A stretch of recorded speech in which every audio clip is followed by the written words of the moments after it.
Right breaking చూస్తున్నాం. హైదరాబాద్ లో bomb బెదిరింపులు కలకలం సృష్టిస్తున్నాయి. ఇప్పటికే ఎయిర్పోర్ట్లు ఫ్లైట్లలో బాంబులు పెట్టామని పలుమార్లు ఫోన్లు చేసి బెదిరింపులకు పాల్పడ్డ ఆకతాయిలు తాజాగా నాంపల్లి కోర్టులో బాంబు పెట్టినట్లు మెయిల్ చేశారు. బెదిరింపు మెసేజ్ రావడంతో కోర్టు సిబ్బంది న్యాయవాదులు కక్షిదారులు భయాందోళనకు గురయ్యారు. ఇక అప్రమత్తమైన పోలీసులు సిబ్బంది లాయర్లను బయటికి పంపి తనిఖీలు చేపట్టారు. బాంబ్ స్క్వాడ్ డాగ్ స్క్వాడ్ తో కలిసి తనిఖీ చేస్తున్నారు. ఎవరు లోపలికి రాకుండా ప్రవేశ ద్వారాలను మూసివేశారు. బెదిరింపు ఎక్కడి నుంచి వచ్చింది, ఎవరు చేశారనే కోణంలో దర్యాప్తు చేస్తున్నారు.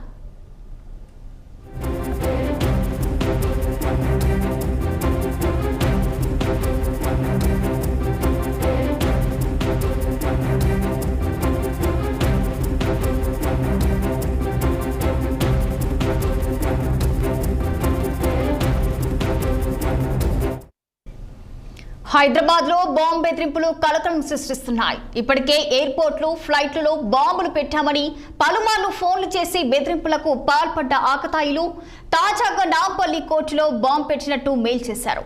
బెదిరింపు మెసేజ్ రావడంతో కోర్టు సిబ్బంది న్యాయవాదులు కక్షిదారులు భయాందోళనకు గురయ్యారు.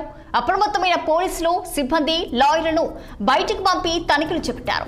ఇక బాంబ్ స్క్వాడ్ డాగ్ స్క్వాడ్ తో కలిసి తనిఖీలు చేస్తున్నారు. ఎవరు లోపలికి రానుకుంటుగా ప్రవేశ ద్వారాలను మూసివేశారు. బెదిరింపు ఎక్కడి నుంచి వచ్చింది, ఎవరు చేశారనే కోణంలో దర్యాప్తు చేస్తున్నారు.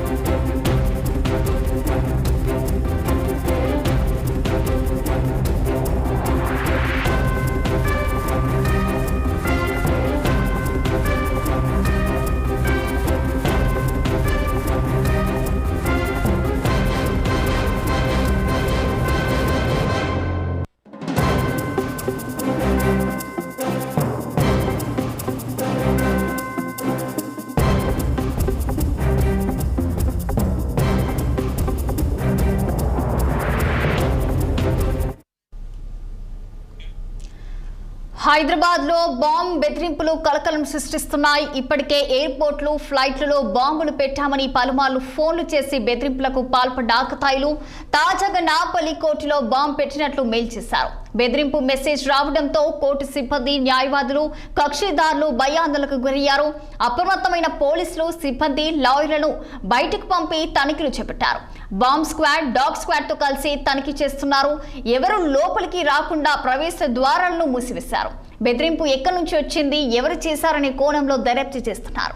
ఇక ఇదే అంశానికి సంబంధించి మరింత సమాచారం మా సీనియర్ కరెస్పాండెంట్ మహేందర్ రెడ్డి ఫోన్లలో అందించేందుకు సిద్ధంగా ఉన్నారు. చెప్పండి మహేందర్, మరి ప్రస్తుతం ఇక హైదరాబాద్ లో బాంబు బెదిరింపులు అయితే ప్రస్తుతం కలకలం సృష్టిస్తున్నట్టు తెలుస్తుంది. మరి దీనిపైన పూర్తి డీటెయిల్స్ ఏంటి? నాంపల్లి కోర్టుకు బాంబు బెదిరింపు అయితే వచ్చింది. ఉదయం 11:30 గంటల ప్రాంతంలో ఈ మెయిల్ ఒక పేరు ఆధారంగా ఈ బాంబు బెదిరింపు అయితే వచ్చింది. అయితే ఈ 2 గంటల సమయంలోనే కోర్టు పేల్చి వేస్తామని దుండగులు ఆ మెయిల్ లో చెప్పడం జరిగింది. మరి కోర్టులో బాంబు పెట్టామని గుర్తు తెలియని మెయిల్ రావడంతో పోలీసులు అప్రమత్తమయ్యారు. కోర్టులో ఉన్న వారందరినీ కూడా బయట పంపించారు. కోర్టు హాల్ మొత్తం ఖాళీ చేస్తున్నారు. బాంబు బెదిరితో ఒక్కసారిగా అలర్ట్ అయిన పోలీసులు వెంటనే bomb squad bomb disposal squad అలాగే డాగ్ స్క్వాడ్ టీం రంగంలోకి దిగారు. తనిఖీలు చేపడుతున్నారు. కోర్టు ఆవరణలో పూర్తిగా అనుగుణంగా గాలిస్తున్నారు. అయితే ఇప్పటి వరకు ఎలాంటి పేలుడు పదార్థాలు లభించినట్టు అధికారులకు సమాచారం లేదు. నేను జరగాలన్న కోర్టు కార్యపాలన ప్రస్తుతం పోలీసులు అయితే నిలిపేసినట్టు కూడా సమాచారం తెలుస్తుంది. మరి దీనిపైన ఈ వేలు ఎక్కడి నుంచి వచ్చింది, ఎవరు పంపించారు, దీనిపైన అయితే ఆరా తీస్తున్న పరిస్థితి కనిపిస్తుంది. ఇలా తరచూ ఎయిర్పోర్ట్ లో బాంబు ఉందని, కోర్టులో బాంబు ఉందన్నట్టుగా ఈ తరచూ ఇలాంటి బెదిరింపు కాల్స్ అయితే వస్తున్నాయి. మరోవైపు ఉగ్రహంలో కలకాలకు మనం చూసాం గతంలో. ఆ నేపథ్యంలో కూడా పోలీసులు కానీ అందరూ కూడా అప్రమత్తంగా ఉన్న పరిస్థితి కనిపించింది. మరి ఇటీవల నగరంలో high court, Nampally court, gymkhana club, Hyderabad, Secunderabad city civil కోర్టులో కూడా ఈ ప్రజాభవన్ లో కూడా బెదిరింపు కాల్స్ వచ్చిన సంగతి తెలుస్తుంది. మరి అవన్నీ కూడా ఉత్తుతికి బాంబు బెదిరింపులు అయితే వెళ్ళిపోయాయి. అయినప్పటికీ పోలీసులు ముందస్తు అప్రమత్తం తనిఖీలు చేపట్టాల్సి వచ్చింది. ఇదే నెలలో తెలంగాణ సీఎం కార్యాలయంలో అలాగే శంషాబాద్ ఎయిర్పోర్ట్ లో కూడా బాంబు బెదిరింపులు రావడం కూడా గమనార్హం. Right, thank you Mahender.